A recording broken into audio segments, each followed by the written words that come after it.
Hello à toi, bienvenue dans cette vidéo. Je m'appelle Valérie, je t'aide à alléger ta vie en notamment désencombrant ton habitation. Dans la vidéo d'aujourd'hui, je vais te parler d'une pratique corporelle et la mettre en lien avec le home organizing. Alors, tu vas te demander pourquoi, mais oui, je fais des liens entre le hot yoga, qui est mon cours de yoga favori, et je vais t'expliquer les 7 liens que je fais avec le home organizing. C'est parti, on y va directement. Alors, le premier lien, tout simple, l'extérieur, donc notre environnement, influence l'intérieur. Alors en effet, le cours de hot yoga, la spécificité, c'est qu'il se passe dans une pièce chaude et humide. Mais c'est justement ces éléments-là qui participent au bienfait de la séance. Donc, si les panneaux chauffants ne fonctionnent pas comme il faut, ce qui a déjà été le cas une fois et je l'avais remarqué, et ça n'a rien à voir. Donc, l'environnement extérieur impacte vraiment la qualité de cette pratique et de ce cours. C'est comme pour la maison, ton environnement extérieur, la maison, elle a un réel impact sur nous et le désordre ou l'accumulation, ça va clairement nous influencer à l'intérieur de nous, quoi, vraiment. Donc, l'extérieur influence l'intérieur. Deuxième chose, c'est à nous de prendre soin de ce qu'on a. Alors parfois, on se dirait, oui, mais bon, notre corps, en fait, c'est un dû, on l'a, et bah c'est tout, ça s'arrête là, quoi. En fait, non, pas du tout. On doit s'en occuper pour le maintenir en bonne santé. Par exemple, moi qui pratique régulièrement du hot yoga, ben, je remarque que je me sens bien dans mon corps après une séance. Mais pour ça, il faut que j'aille me mettre en route et que je le fasse, quoi. Il faut que je fasse la séance. Donc c'est à moi à me bouger pour ça. C'est la même chose avec ta maison. La maison et tout ce qu'elle contient, ben, ce n'est pas un dû, il faut en prendre soin et l'entretenir. Donc c'est à nous à poser des choix et des actes pour prendre soin de notre habitation. Et si on veut faire évoluer les choses, ben, on va devoir prendre les choses en main, ça c'est sûr. Alors, troisième point. La seule manière de progresser, c'est la pratique, bien évidemment. Dans le hot yoga, on répète finalement les mêmes postures parce que c'est une séquence toujours la même de 26 postures avec un exercice de respiration au début et à la fin. Et en fait, c'est ça qui permet de progresser. C'est l'entraînement qui va permettre de s'améliorer. Et donc, ce qui est hyper important à retenir, c'est que ce n'est pas parce que c'est difficile au début que ça va rester difficile tout le temps. Non, en fait, ça va évoluer grâce à la pratique, grâce à l'entraînement. Alors, quatrième point, il y a l'importance du repos et des temps de récupération après l'effort. Justement, pendant le hot yoga, très régulièrement, on a la posture du corps mort qui s'appelle Shavasana. Et ça, c'est un moment de détente qui permet de récupérer entre les efforts.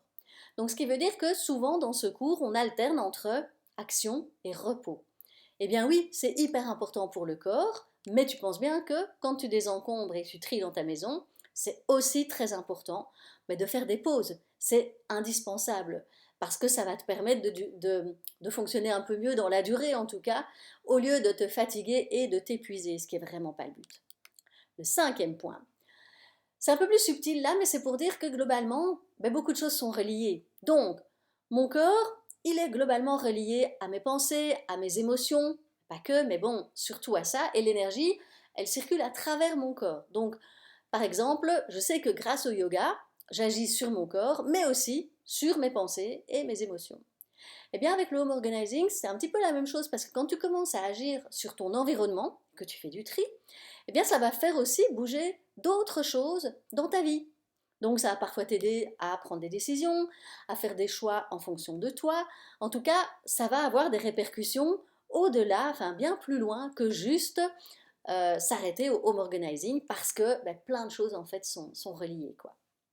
Le sixième point, c'est différencier l'action qui peut être inconfortable, du résultat, qui lui est souvent confortable. Alors c'est pas compliqué, pendant le cours de hot yoga, très honnêtement, je me sens pas toujours bien, parce que c'est un cours très challengeant.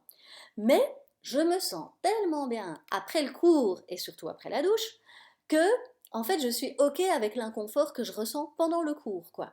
Puisque mon objectif, il est sur du long terme, c'est de me sentir bien dans mon corps sur du long terme. Donc j'accepte aussi dans le cadre du tri, ben, je peux accepter de faire du tri, du rangement et de désencombrer en sachant que oui, parfois c'est pénible, mais que mon but c'est d'obtenir un résultat sur du long terme et donc oui, parfois je serai obligée de passer par un moment désagréable en soi, mais pour obtenir un résultat bien plus agréable sur du long terme. Le dernier point, le 7e point, c'est mettre de plus en plus de conscience. Alors, je trouve que notamment, grâce au Hot Yoga, je peux avoir plus conscience de mon corps, de plusieurs manières. La première, c'est qu'il y a beaucoup de postures où on va alterner jambe gauche, jambe droite, et donc on va sentir que notre corps est différent d'un côté ou de l'autre. Je peux avoir un peu plus de force, par exemple, sur une jambe que sur l'autre, ou un peu plus d'équilibre. Mais on a aussi des mouvements que l'on va faire de manière un peu automatique ou répétée.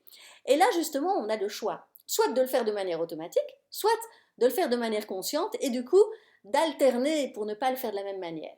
Je t'explique concrètement. Si je te demande de croiser tes mains, tu vas sans doute le faire automatiquement, tu vas le croiser d'une certaine manière. Mais regarde un petit peu, quel est le pouce qui est devant l'autre? C'est le gauche ou le droit? Ok, maintenant que tu as vu, hop, eh bien, tu peux croiser tes mains de l'autre manière. Donc tu peux changer le doigt qui est devant l'autre.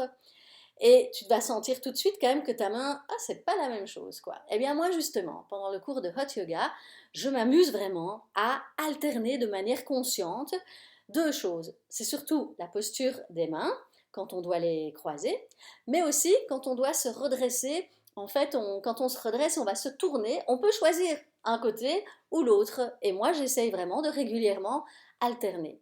Alors tu vas te demander peut-être pourquoi, mais en fait, l'idée c'est de se dire que ça permet en fait de sortir des automatismes inconscients, c'est-à-dire de tout ce qui est réflexe, quoi. Ce qu'on fait par habitude, mais on s'en rend généralement pas compte.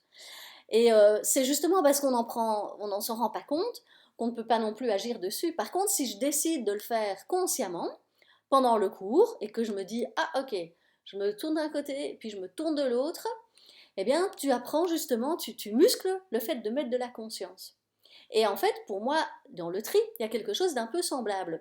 Parce qu'en fait, tu vas mettre de la conscience de plus en plus sur tout ce qui est chez toi et dont tu n'as pas souvent conscience. Parce qu'il se peut que les choses, elles sont parfois là juste par habitude ou bien juste parce que un jour, elles sont rentrées chez toi et qu'en fait, ben, tu les as laissées là, tu t'es jamais reposé la question de qu'est-ce que ça fait là. Donc voilà, je vais récapituler les 7 liens que moi je fais entre le hot yoga et le home organizing.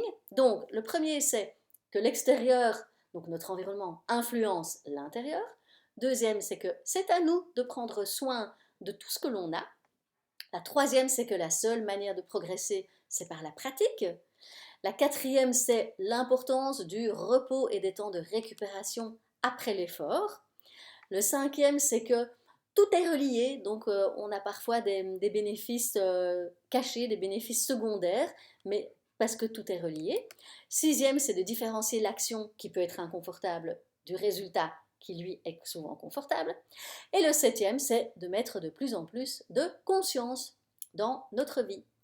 Voilà, j'espère que ça t'aura apporté des éléments intéressants. N'hésite pas à me mettre en dessous en commentaire quel est le point qui t'a le plus marqué ou quel est celui sur lequel tu as vraiment envie de progresser et de mettre ton focus. Et si tu as apprécié cette vidéo, n'hésite pas à mettre un pouce et à t'abonner pour suivre les prochaines vidéos. Je te dis bye bye!